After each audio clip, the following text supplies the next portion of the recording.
Kylene Alcantara's breakup statement. Oo, nagsalita na si Kylene Alcantara tungkol sa breakup nila ni Mavi Legaspi. Sa isang interview sa Fast Talk with Boy Abunda, sinabi ni Kylene na natuto siya mula sa kanilang relasyon at ngayon ay nagmo-move on na siya.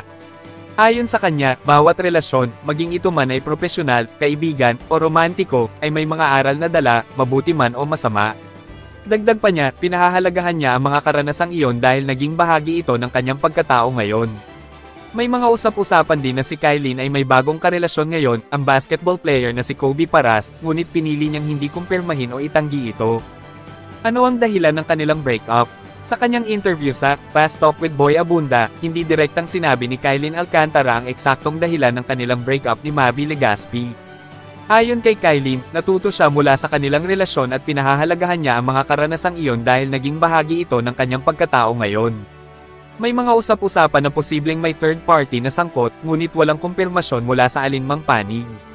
Sa halip, pinili ni Kylene na mag-move on at mag-focus sa kanyang personal na pag-unlad.